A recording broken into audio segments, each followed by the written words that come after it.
have been so many things that we've been talking about in the last couple months when it comes to the moon and exploration and getting our astronauts actually boots on the moon. But then we like to think a step further. How do we colonize it down the road? Because there are so many questions about, is that possible? And is that something that we'll be able to do?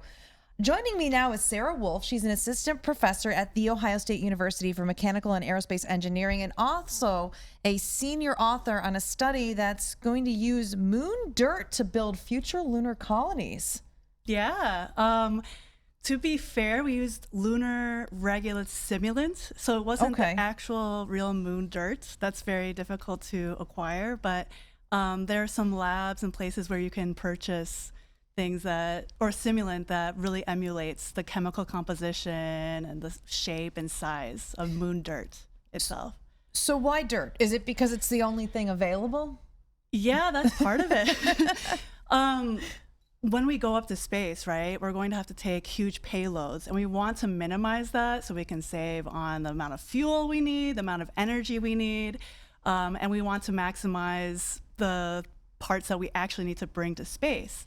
So there's this whole area called in situ resource utilization, or ISRU, which takes advantage of what's already in space or what's already on the moon's surface.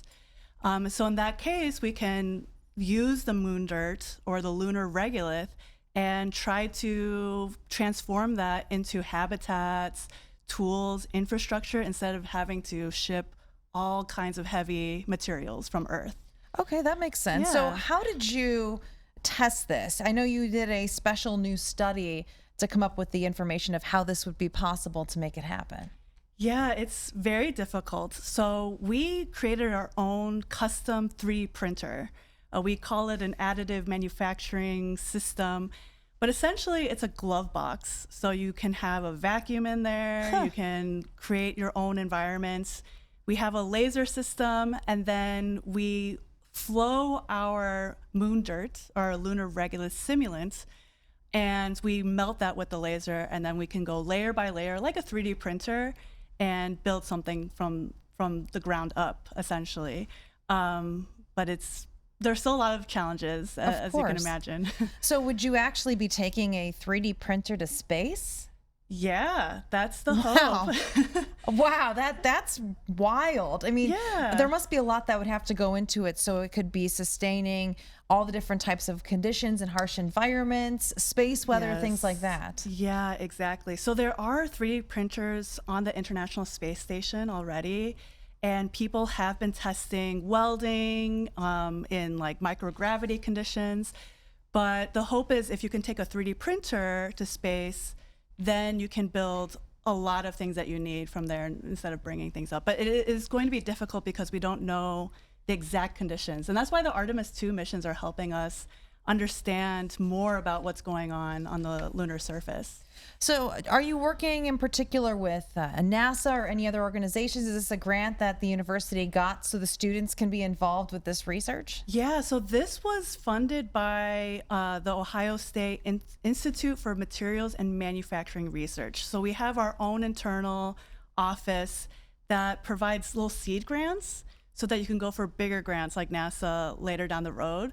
So we had this little seed grant that supported our graduate student, Suzu, and we're hoping to use some of those preliminary results to go for larger funding and continue this research. So it sounds like the research you're doing, you had to think of all the different scenarios on the moon. There's going to be different environments, different properties. Can you quickly summarize for me what you had to go through to test this with the 3D printer?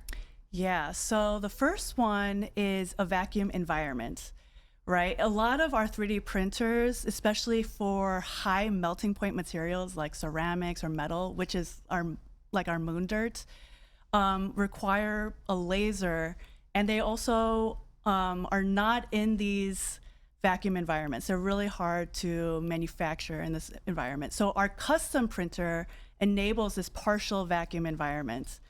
The second one is now using a high power laser. You need a really high amount of energy to actually consolidate, fuse, melt your moon dirt. And that's very difficult with just a regular 3D printer. You have to bring a laser up to space. So that's what we use. We use a 400 kilowatt or 400 watt laser.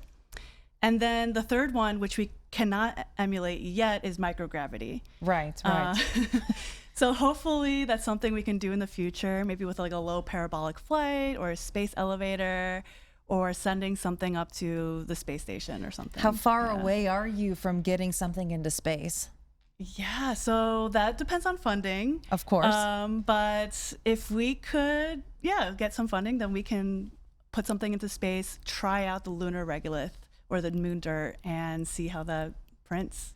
And it sounds like this is going to help with saving time when it comes to these missions, resources, money, kind of giving the crews more independence in the future when they start to spend more time on the moon. Yeah, exactly. Yeah, and it could help repair any components, tools. It's pretty much like welding a broken part. So you're using a laser, you're creating a seam, but you could also build layer by layer and build parts from there. I think it's fascinating. And I know we always get the question, well, how can this impact us here on Earth? And I mean, you're learning a lot by what we can do with manufacturing in space. It actually could help us with some things back home. Yeah, exactly. So we have a lot of conditions, those extreme environments. Maybe we don't have the resources readily available to us, or our supply chains are not as resilient. So how can we use resources that are right there, whether that is waste or scrap or something like dirt that people, take for granted. Sure. And then transform that into something useful.